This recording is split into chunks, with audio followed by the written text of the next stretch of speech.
नमस्कार, मैं हूं प्रज्ञा। बिहारी न्यूज में आपका स्वागत है। आज है 18 मार्च, दिन शनिवार। खबरों की ओर बढ़ने से पहले एक नजर सुर्खियों पर। बिहार में गर्मी में नहीं होगी बिजली की कमी। विश्वविद्यालयों में CBCS के तहत होगी पढ़ाई। शिक्षक नियुक्ति को लेकर प्रोफेसर चंद्रशेखर का बयान। भारत ने ऑस्ट्रेलिया को 5 विकेट से हराया। बिहार की राजधानी में जुटे CTET, BTET अभ्यर्थी। अब चलिए बढ़ते हैं बिहार के अब तक की 25 बड़ी खबरों की ओर विस्तार से। गेल ने 120 पदों के लिए निकाली भर्ती अधिसूचना। गेल गैस लिमिटेड ने जूनियर और सीनियर एसोसिएट समेत अन्य पदों के कुल 120 पदों के लिए रिक्रूटमेंट नोटिफिकेशन जारी किया है। इसके लिए अगर एजुकेशनल क्वालिफिकेशन की बात करें तो विभिन्न पदों के लिए उसकी योग्यता के अनुसार कैटेगरी निर्धारित की गई है, जिसे इच्छुक अभ्यर्थी GailGas.com/careers/in पर जाकर देख सकते हैं। बता दें कि इसके लिए आवेदन करने की अंतिम तारीख 10 अप्रैल 2023 तक निर्धारित की गई है। अप्लाई करने के इच्छुक कैंडिडेट्स को गेल की वेबसाइट GailGas.com पर जाकर लॉगिन कर आवेदन करना होगा। आवेदन करने से पहले अभ्यर्थियों को सलाह दी जाती है कि वे आधिकारिक नोटिफिकेशन को अच्छी तरह पढ़ ले और उसके अनुरूप ही अप्लाई करें। बिहार की राजधानी में इन 3 जगहों पर बनेगा 5 स्टार होटल। बहुत जल्दी बिहार की राजधानी पटना के 3 जगहों पर लगभग 900 करोड़ रुपए की लागत से 5 स्टार होटल का निर्माण करवाया जाएगा। बता दें कि पटना के जिन 3 स्थानों पर होटल का निर्माण किया जाना है उसमें गांधी मैदान, इनकम टैक्स, गोलंबर और R ब्लॉक शामिल है। आपकी जानकारी के लिए बता दें कि इसके लिए जून महीने में ग्लोबल टेंडर जारी किया जाएगा और फिर उसके बाद आगे की प्रक्रिया शुरू की जाएगी। निर्धारित किए गए लक्ष्य के अनुसार पटना के इन तीनों स्थानों पर 5 स्टार होटल का निर्माण वर्ष 2027 तक पूरा कर लिया जाना है। आपकी जानकारी के लिए बता दें गांधी मैदान के पास बांकीपुर बस पड़ाव की जमीन पर बनने वाला 5 स्टार होटल की गिनती पटना के सबसे ऊंचे भवन में की जाएगी, जो 22 मंजिला भवन होगी और साथ ही करीब 3.5 एकड़ जमीन पर बनाई जाएगी। इसके अलावा R ब्लॉक स्थित सुल्तान पैलेस की जगह करीब 4.8 एकड़ जमीन पर 12 मंजिला 5 स्टार होटल का निर्माण करवाया जाएगा। वहीं आयकर गोलंबर में 12 मंजिला 5 स्टार होटल का निर्माण होटल पाटलिपुत्र अशोक को तोड़कर बनाया जाएगा।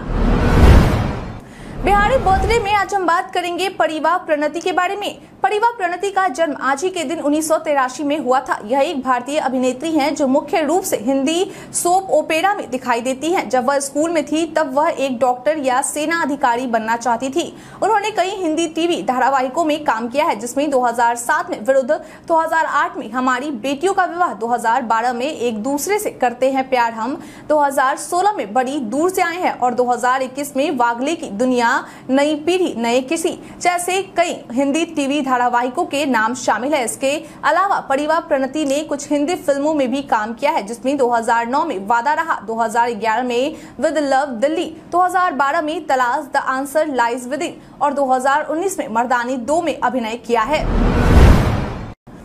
पूर्व अग्निवीरों के लिए CISF में इतने प्रतिशत आरक्षण की घोषणा। पूर्व अग्निवीरों के लिए केंद्रीय गृह मंत्रालय के द्वारा केंद्रीय औद्योगिक सुरक्षा बल अधिनियम 1968 के तहत बनाए गए नियमों में संशोधन करते हुए अधिसूचना के जरिए घोषणा करते हुए केंद्रीय औद्योगिक सुरक्षा बल यानी कि CISF में खाली पदों पर 10% आरक्षण की घोषणा की गई है। इसके साथ ही मंत्रालय की ओर से ऊपरी आयु सीमा में भी छूट की अधिसूचित दिया गया है। हालांकि पूरी आयु सीमा में छूट इस बात पर निर्भर करता है कि वे अग्निवीरों के पहले बैच का हिस्सा है या बाद के बैचों का। बता दें कि अब पूर्व अग्निवीरों के पहले बैच के उम्मीदवारों के लिए ऊपरी आयु सीमा 5 साल और अन्य बैचों के उम्मीदवारों के लिए 3 साल तक की छूट दी जाएगी।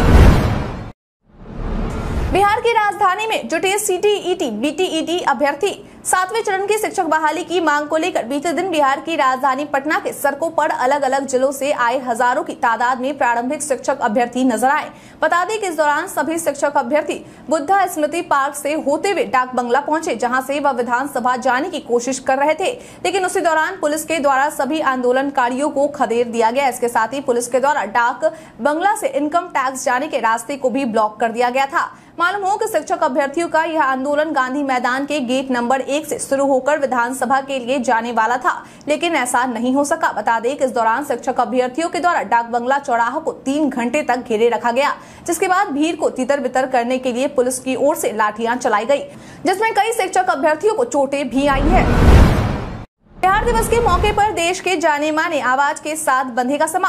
बिहार की राजधानी पटना में स्थित एसके मेमोरियल हॉल में बिहार दिवस के मौके पर 3 दिवसीय कार्यक्रम आयोजित किया जा रहा है, जिसमें देश के जाने माने गजल गायक और संगीतज्ञ तलत अजीज और प्रतिभाशाली कलाकार मैथिली ठाकुर समेत कई कलाकारों की आवाजें सुनने को मिलेंगी। बता दें कि इस 3 दिवसीय कार्यक्रम के पहले दिन यानी कि 22 मार्च को गायक जावेद अली और IPS अफसर आलोक राज के द्वारा अपनी प्रस्तुति दी जाएगी। वहीं कार्यक्रम के तीसरे दिन यानी कि 24 मार्च को इंडियन आइडल विजेता सलमान अली और दीपाली सहायक के द्वारा अपनी प्रस्तुति दी जाएगी। आपकी जानकारी के लिए बता दें कि इस बार के बिहार दिवस के मौके पर प्रत्येक जिला मुख्यालय, निजी एवं सरकारी स्कूलों समेत कई जगह कार्यक्रम आयोजित करने की तैयारी चल रही है। मालूम हो कि इस वर्ष बिहार दिवस का विषय युवा शक्ति बिहार की प्रगति रखा गया है। बिहार में साइबर क्राइम को लेकर EOU ADG ने कहा ये। बिहार आर्थिक अपराध इकाई के ADG नैयर हसनैन खान के द्वारा साइबर क्राइम में हो रही बढ़ोतरी को लेकर कहा गया कि इससे देश में सबसे ज्यादा प्रभावित कोई राज्य है तो वह राज्य बिहार है। उन्होंने बताया कि कोरोना काल के बाद साइबर क्राइम में लगभग 30% की बढ़ोतरी हुई है और ये बढ़ोतरी लगातार जारी है। कोरोना काल के बाद अब तक इस मामले से जुड़े 22,000 शिकायतें आ चुकी है। उन्होंने कहा कि आर्थिक अपराध इकाई बिहार सरकार की नोडल एजेंसी है। इसे हैंडल करने के लिए हमारा साइबर क्राइम पूरी तरह से तैयार है। उन्होंने बताया कि इस चुनौती पर हमारे द्वारा काफी काम किया गया है और इस मुद्दे पर हमारा 3 तरह का रोल रहा है। हम लोग लगातार लोगों को जागरूक करने और पुलिस अधिकारियों को ट्रेनिंग देने में लगे हुए हैं।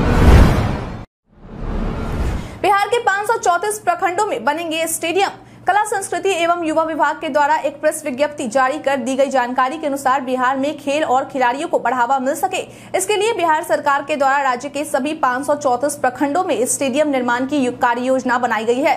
बता दें कि फिलहाल राज्य के इन 534 प्रखंडों में से 312 प्रखंडों में स्टेडियम निर्माण को लेकर स्वीकृति दी जा चुकी है, जिनमें 221 प्रखंडों में स्टेडियम का निर्माण हो चुका है। वहीं बचे 222 प्रखंडों में से 27 प्रखंडों में 2022-23 में स्टेडियम के निर्माण की स्वीकृति दी गई है।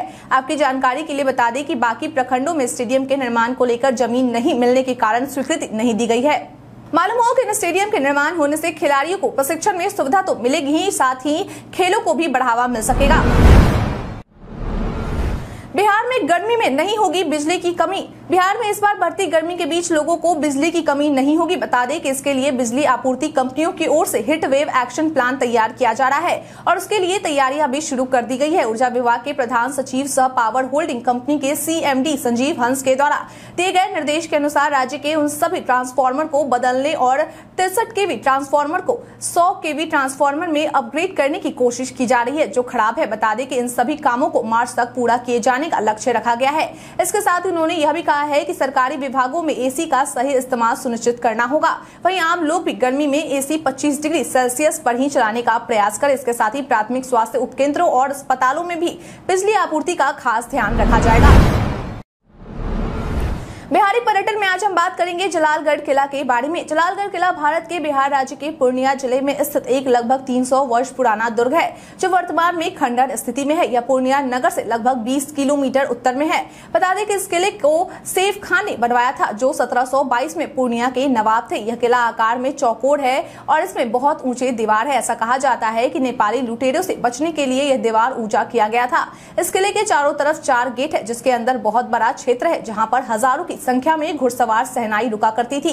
माना जाता है कि सीमांचल में हिंदू मुस्लिम भाईचारा का यह किला मिसाल है, क्योंकि इसमें इस्लामिक हिंदू कलाओं का मिश्रण है। सन 1999 में इस किले को धरोहर के रूप में घोषित कर दिया गया था और अभी यह बिहार और अन्य राज्य के लोगों के लिए पर्यटन का स्थल बन चुका है।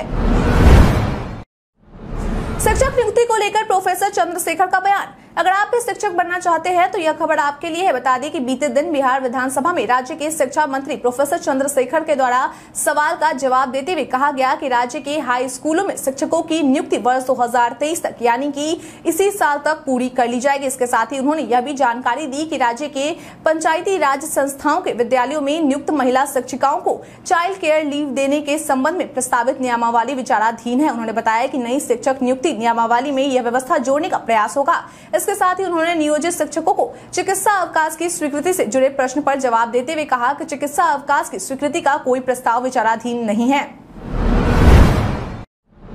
मौसम विभाग ने जारी किया अलर्ट। राज्य में बारिश का सिस्टम सक्रिय हो गया है। बिहार, झारखंड और पश्चिम बंगाल तक चक्रवाती हवाएं सक्रिय है। साथ ही बिहार, झारखंड होते हुए पश्चिम बंगाल, उड़ीसा तक ट्रफ रेखा गुजर रही है। इसके प्रभाव से पटना, गया, नवादा, नालंदा सहित बिहार के 28 जिलों में मध्यम बारिश होने की संभावना है। इस दौरान गोपालगंज, पूर्वी पश्चिमी चंपारण, सारण, छपरा सहित 10 जिलों में हल्की बारिश होगी। मौसम विभाग ने गया, भभुआ, औरंगाबाद, रोहतास, नवादा, बांका, जमुई में कुछ स्थानों पर 40 से 50 किलोमीटर की रफ्तार से हवाएं चलने का अलर्ट जारी किया है। मेघ गर्जन और बिजली गिरने की भी आशंका है। इसका असर राज्य के अन्य हिस्सों में भी दिखाई देगा। बारिश और तेज हवाओं की वजह से सभी जिलों में तापमान में 5 डिग्री तक गिरावट होने के आसार है। हालांकि 5 दिन बाद फिर से तापमान में वृद्धि होगी।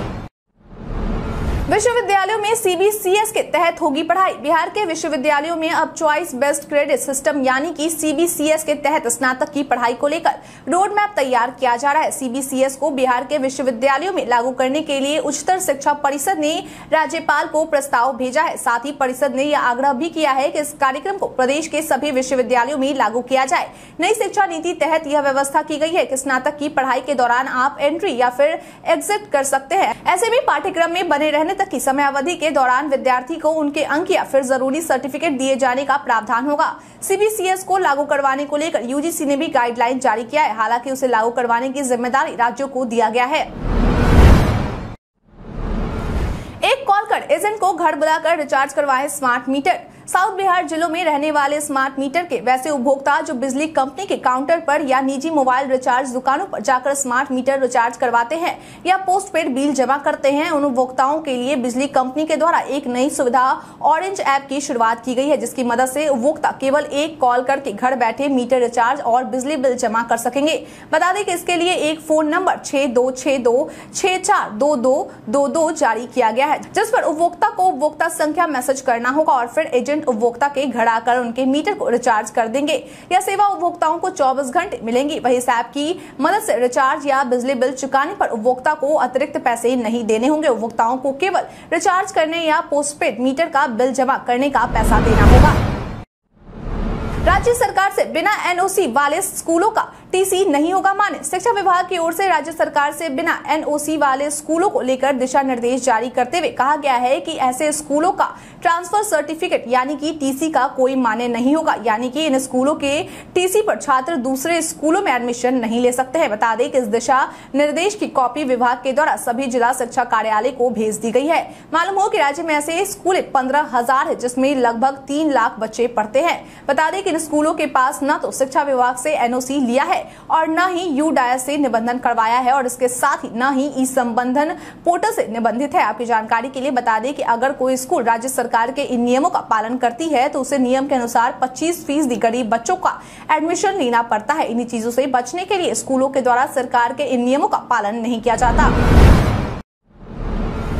नालंदा में शराब के खिलाफ अभियान। एक तरफ जहां बिहार में शराब तस्कर बाज नहीं आ रहे तो वहीं दूसरी ओर पुलिस और उत्पाद विभाग की टीम के द्वारा भी इन तस्करों पर नकेल कसने की जी तोड़ कोशिश की जा रही है। बता दें कि इसी कोशिश के तहत उत्पाद विभाग की टीम के दौरान नालंदा जिले के करीब 32 जगहों पर तस्करों के खिलाफ छापेमारी का महाअभियान चलाया गया। इस दौरान उत्पाद विभाग की टीम के द्वारा कुल 12 धंधेबाजों और 23 नशेड़ी को अपनी गिरफ्त में लिया गया है। उत्पाद के इंस्पेक्टर राम नरेश महतो के द्वारा दी गई जानकारी के अनुसार छापेमारी के दौरान 30 लीटर चुलाई शराब और 3000 किलोग्राम अवैध किण्वित जावा महुआ को विनिष्ट किया गया है। दिव्यांगों के लिए सरकारी योजना का फायदा लेने का नियम बदला। अगर आपके परिवार में भी कोई दिव्यांग सदस्य है तो आपको इस बात की जानकारी होनी चाहिए कि सरकार की ओर से दिव्यांगों के लिए भी योजनाएं चलाई जाती है, जिसका फायदा दिव्यांग व्यक्ति ले सकते हैं। बता दें कि अब तक दिव्यांग व्यक्तियों के लिए कुल 17 सरकारी योजनाएं चलाई जाती है, लेकिन अब दिव्यांगों को दी जाने वाले योजनाओं को लेकर सरकार की तरफ से एक बड़ा अपडेट जारी किया गया है, जिसके तहत अगर कोई दिव्यांग व्यक्ति सरकार के द्वारा चलाई गई इस योजना का फायदा लेना चाहता है तो उन्हें 1 अप्रैल 2023 से जरूरी रूप से केंद्र सरकार द्वारा जारी दिव्यांग जनों के लिए विशिष्ट पहचान पत्र संख्या का उल्लेख करना होगा। सरकार की तरफ से कहा गया है कि जिन दिव्यांगों के पास यूडीआईडी कार्ड नहीं है उन्हें दिव्यांगता प्रमाण पत्र के साथ यूडीआईडी नामांकन संख्या प्रदान करनी होगी। बिहार के राज्यपाल का 2 दिवसीय पूर्णिया दौरा शुरू। बीते दिन यानी कि शुक्रवार से बिहार के राज्यपाल राजेंद्र विश्वनाथ आर्लेकर का 2 दिवसीय पूर्णिया दौरा की शुरुआत हो गई है। बता दें कि इस दौरे के पहले दिन यानी कि बीते दिन पूर्णिया पहुंचने के बाद सबसे पहले उन्हें पूर्णिया के इंदिरा गांधी स्टेडियम में गार्ड ऑफ ऑनर दिया गया, जिसके बाद उनका काफिला पूर्णिया के सर्किट हाउस पहुंचा, जहां उन्होंने अधिकारियों के साथ समीक्षा बैठक कर 10 लाभार्थियों को बासगीत पर्चा भी दिया। इसके बाद राज्यपाल रानीपत्रा पहुंचे, जहां उन्होंने जैविक खेती कर रहे किसान शशि भूषण सिंह के खेतों का निरीक्षण किया। वहीं अगर आज की बात करें तो आज उनके पूर्णिया दौरे का दूसरा दिन होगा, जहां मीडिया में चल रही खबरों के अनुसार वे आज पूर्णिया विश्वविद्यालय के सीनेट हॉल में आयोजित होने वाली सीनेट की बैठक में शामिल होंगे। लोकसभा चुनाव में इन सीटों पर है वीआईपी की नजर। बीते दिन मुजफ्फरपुर में बिहार के पूर्व मंत्री और विकासशील इंसान पार्टी के प्रमुख मुकेश सहनी के द्वारा बताया गया कि लोकसभा चुनाव के दौरान उनकी पार्टी की नजर किन किन राज्यों के लोकसभा सीटों पर बनी हुई है। उन्होंने बताया कि वे बिहार की सभी 40 लोकसभा सीटों के साथ साथ यूपी और झारखंड की भी सभी लोकसभा सीटों पर चुनाव लड़ने की तैयारी कर रहे हैं। मुकेश सहनी का कहना है कि वीआईपी लोकसभा चुनाव 2024 में बिल्कुल मजबूती के साथ उतरेगी। वहीं इन सभी बातों के साथ उन्होंने यह भी बताया कि वे किसी अन्य पार्टी के साथ गठबंधन करेंगे या नहीं। उन्होंने कहा कि अभी तक तय नहीं किया गया है कि उनकी पार्टी किस गठबंधन के साथ जाएगी। भारत ने ऑस्ट्रेलिया को 5 विकेट से हराया। बीते दिन भारत और ऑस्ट्रेलिया के बीच वनडे सीरीज का पहला मुकाबला मुंबई के वानखेड़े स्टेडियम में खेला गया। बता दें कि भारत ने ऑस्ट्रेलिया को 5 विकेट से हरा दिया है। टॉस हारकर पहले बल्लेबाजी करते हुए ऑस्ट्रेलियाई टीम 35.4 ओवर में 188 रन पर सिमट गई थी। कंगारुओं के लिए मिचेल मार्श ने सबसे ज्यादा 81 रन की पारी खेली थी। जवाब में भारत ने 39.5 ओवर में 5 विकेट गंवाकर लक्ष्य हासिल कर लिया। केएल राहुल ने लय में वापसी की और बेहतरीन बल्लेबाजी करते हुए 91 गेंदों में 75 रन की नाबाद पारी खेली। उनके अलावा रविंद्र जडेजा भी 45 रन बनाकर नाबाद रहे। दोनों के बीच छठे विकेट के लिए 108 रन की नाबाद साझेदारी हुई। इस जीत के साथ भारत ने ऑस्ट्रेलिया पर 3 मैचों की वनडे सीरीज में 1-0 की बढ़त हासिल कर ली है।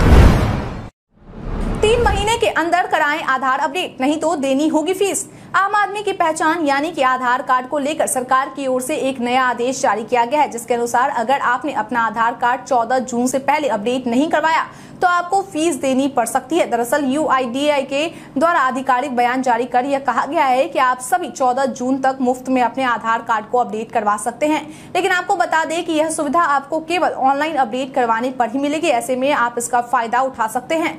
हालांकि अगर आप फिजिकल काउंटर पर जाते हैं तो आपको इस काम के लिए पैसे चुकाने होंगे, लेकिन ऑनलाइन के लिए भी यह सुविधा केवल 14 जून 2023 तक ही उपलब्ध रहेगी। भारत के इतिहास में आज की तारीख है बेहद खास। अनिवार्य और मुफ्त प्राथमिक शिक्षा प्रावधान के लिए गोपाल कृष्ण गोखले ने सन 1910 में ब्रिटिश विधान परिषद के सामने अपना प्रस्ताव रखा था। ब्रितानी अदालत ने सविनय अवज्ञा आंदोलन के बाद सन 1922 में राजद्रोह मामले में महात्मा गांधी को 6 साल की सजा सुनाई थी। नेताजी सुभाष चंद्र बोस की आजाद हिंद फौज ने सन 1944 में बर्मा की सीमा पार की। संयुक्त राष्ट्र ने 2006 में मानवाधिकार परिषद के गठन का प्रस्ताव मंजूर किया। 1914 में अंतर्राष्ट्रीय न्यायालय के पूर्व अध्यक्ष एवं भारत के पूर्व मुख्य चुनाव आयुक्त रह चुके नागेंद्र सिंह का जन्म हुआ। 1914 में आजाद हिंद फौज के अधिकारी गुरबख्श सिंह ढिल्लों का जन्म हुआ। 1938 में हिंदी सिनेमा जगत के प्रसिद्ध अभिनेताओं में से एक शशि कपूर का जन्म हुआ। हिंदी सिनेमा की जानी मानी गायिका राजकुमारी दुबे का 2000 में निधन हुआ। प्रसिद्ध मराठी विद्वान नारायण शास्त्री मराठे का 1956 में निधन हुआ। वायरल खबर में आज हम बात करेंगे पीएम मुफ्त लैपटॉप योजना के बारे में। सोशल मीडिया पर कई सूचनाएं वायरल होती है, लेकिन सभी सच हो ये जरूरी नहीं है। इसी कड़ी में आज हम बात करेंगे पीएम मुफ्त लैपटॉप योजना के बारे में। दरअसल पीआईबी ने अपने एक ट्वीट में लिखा है कि सोशल मीडिया पर एक नोटिस प्रसारित हो रहा है, जिसमें दावा किया जा रहा है कि भारत सरकार प्रधानमंत्री मुफ्त लैपटॉप योजना 2023 के तहत युवाओं को मुफ्त लैपटॉप दे रही है। पीआईबी ने अपने ट्वीट में आगे लिखा है कि नोटिस फेक है।